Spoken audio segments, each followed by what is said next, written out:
London, 1967. A studio executive sits behind a mahogany desk the size of a small country. Expensive suit, gold cufflinks, a contract on the table, thick as a dictionary.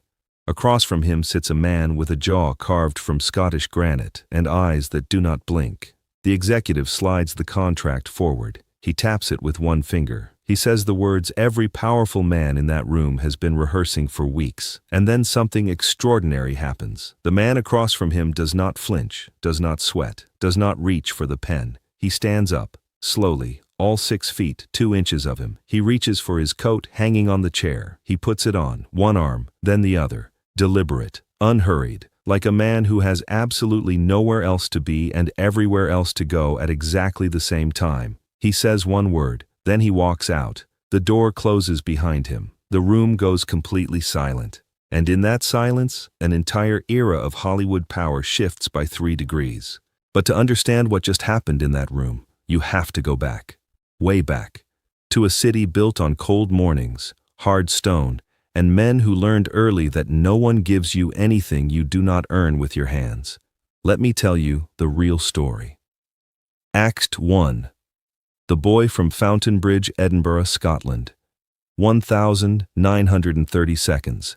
The Fountainbridge district is not where people go to be seen. It is where people go to survive. Tenement buildings stacked close together like they are trying to share warmth.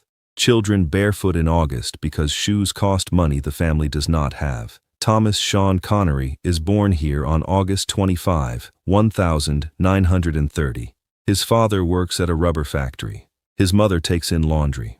There is no cushion beneath this family. There is pavement and there is effort and there is nothing in between. Sean is 9 years old when he starts hauling milk before school.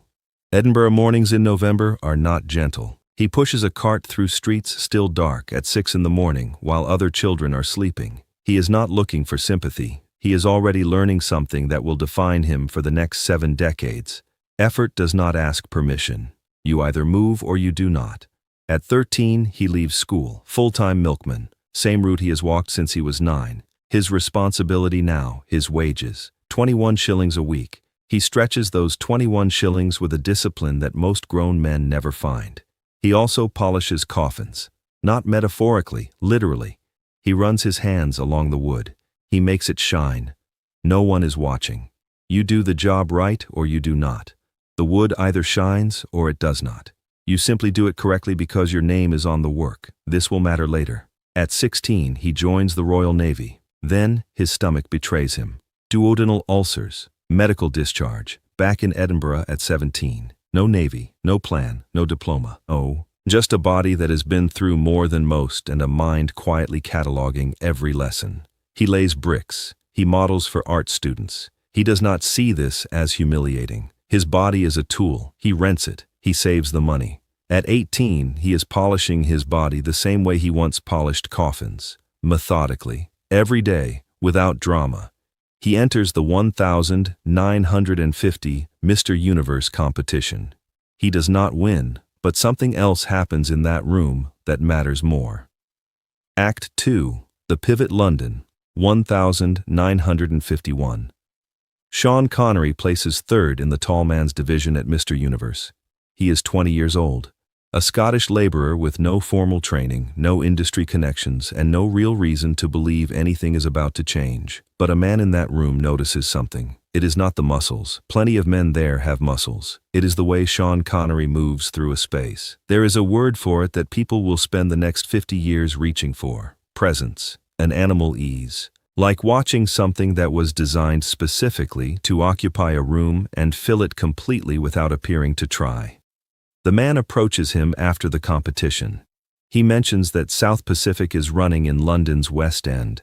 They are looking for chorus boys. It does not pay much, but it pays. Sean Connery looks at this man for a long moment. He says yes. The stage is not so different from anything else. It is work. You show up. You learn the craft. You do it right or you do not. He does it right. He watches the actors around him with the same attention he once gave to coffin wood. How they use their bodies, how they project, how they take up space on a stage and make strangers in the dark lean forward. He starts reading.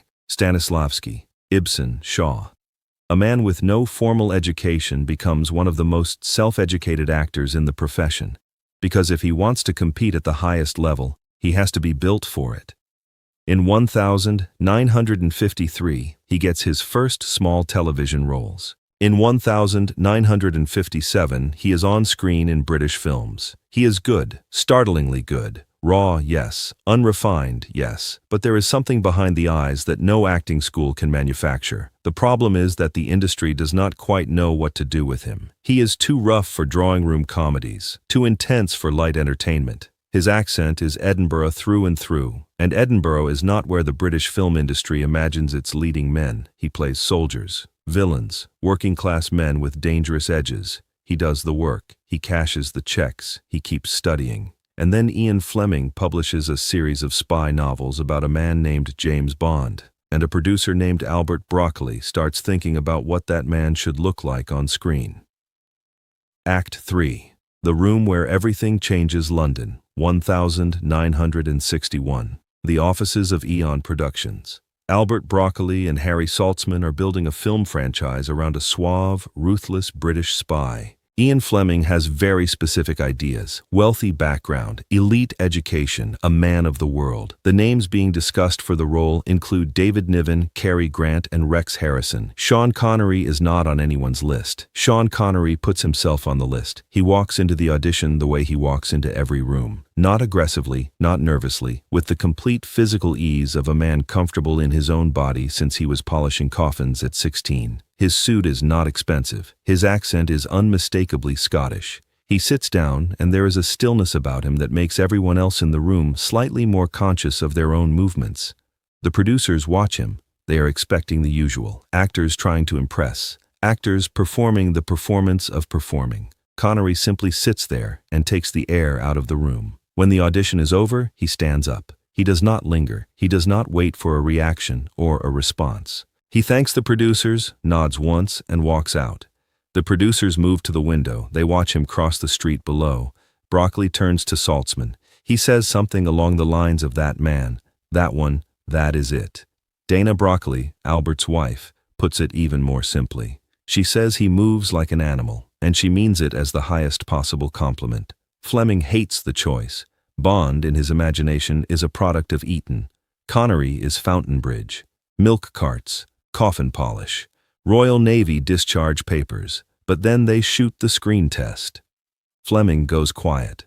The books are later rewritten to give Bond Scottish ancestry. Dr. No premieres in October 1962. The world does not immediately understand what it is watching, and then it does, and then it cannot stop watching. In 2 years, Sean Connery becomes the most famous face on the planet. Act 4. The Price of the Box. Here is where the story becomes something other than a simple triumph. By 1964, Sean Connery is James Bond in the way that very few actors are ever truly consumed by a single role.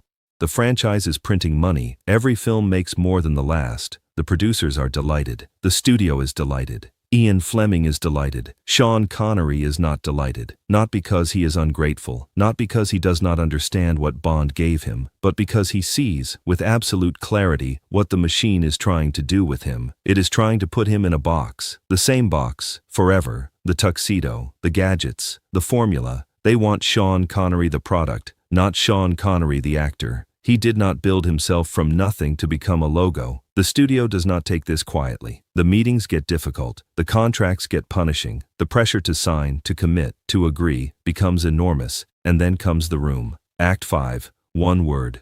London, 1967. The contract on the mahogany desk represents everything the studio wants. Multiple films. Locked schedule. Locked image. Locked version of Sean Connery that generates maximum return on investment and zero deviation from the formula. The executive slides it forward. He explains what is at stake. The money is considerable. The opportunity is considerable. The alternative, he implies, is not. And Sean Connery sits with this for a moment. He does not argue. He does not negotiate. He does not explain his position, defend his perspective, or attempt to make the man across the table understand what it cost to build himself from nothing. He simply stands up. all 6 feet 2 inches of him rising from the chair in a movement so unhurried it is almost meditative. He reaches for his coat, left arm, right arm. He straightens it across his shoulders. He looks at the executive once. He says one word, "No," and he walks out. The door closes. The room is silent. And outside, on a London street in 1967, a man from Fountainbridge who polished coffins at 16 and hauled milk carts at 9 walks away from a fortune with the same physical ease with which he has always done everything. Because the thing the studio never understood is that Sean Connery was never actually playing James Bond. James Bond was playing Sean Connery. Act 6. What freedom looks like. The years that follow are not easy. Walking away from Bond means walking away from guaranteed success. Some films work, some do not. He does not adjust his frame to fit the industry's uncertainty. He keeps working. He keeps choosing roles that interest him, that challenge him, that put him in rooms with directors who see something in him beyond the spy. John Huston, Sidney Lumet, Brian De Palma. He plays a medieval knight, a conniving Irish cop, a submarine captain, a Russian naval officer, roles that have nothing to do with a tuxedo. He wins an Academy Award in 1988 for The Untouchables. He is 57 years old. He holds the Oscar, and there is something in his face that is not triumph. It is confirmation. The quiet satisfaction of a man who trusted his own judgment when no one else did and turned out to be right. In 1999, People magazine names him the sexiest man of the century. He is 69 years old. He seems genuinely amused by this. Act 7. The Long Game. What Sean Connery figured out early is something that takes most people a lifetime to understand. You do not get to control what the world wants from you. You only get to control what you give it. The studio wanted a product. He gave them a person. The industry wanted repetition. He gave them range. The press wanted a celebrity. He gave them a private man who happened to work in public. He retired to the Bahamas, away from the noise.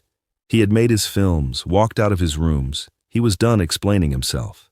He passed away on October 31, 2020, in Nassau, at the age of 90. The tributes from actors, directors, and ordinary people around the world shared one thread. They did not say he was the best. They said he was real. In an industry built on manufactured images, Sean Connery felt like a man who had actually lived inside his own skin. That is because he had. From the first milk cart in Edinburgh to the last contract he refused to sign, he was always the same man, because who he was already enough. The legacy today, acting coaches study his stillness, the way he fills a frame without working at it. The camera does not observe Sean Connery, it defers to him. More than 24 Bond actors have been measured against his blueprint. None have fully escaped the comparison, because he set a standard that was never about technique. It was about authenticity. The 6 Bond films he made between 1962 and 1971 generated over $1 billion in revenue. The franchise he helped launch has now earned more than $7 billion globally. But the number that matters is not on a balance sheet. It is this one. A boy from a Scottish tenement who left school at 13, hauling milk through pre-dawn darkness, and ended the century named the most compelling man alive. Because he never asked permission to be himself. Not once. Not even when they put a contract on a mahogany table and told him to sign or get out. Especially then. The photograph. Imagine a black and white photograph. Sean Connery at around 60, not posed, caught between moments on a film set or a warm, unhurried street. He is not looking at the camera. He is looking at something just past it, something only he can see. His jacket slightly open, his jaw relaxed. No tension in his shoulders whatsoever. He looks like a man who has never once spent energy worrying about what anyone else thinks of him. He looks exactly like himself. Caption: Class is permanent. Grit is forever. Call to action. If this story moved you, if it reminded you that who you are is already the most powerful thing in any room you walk into, leave a comment. Tell me which part hit hardest. Subscribe if you want more stories about men and women who built themselves from nothing and refused to be put in a box. Hit the notification bell so you never miss one. Pass it on.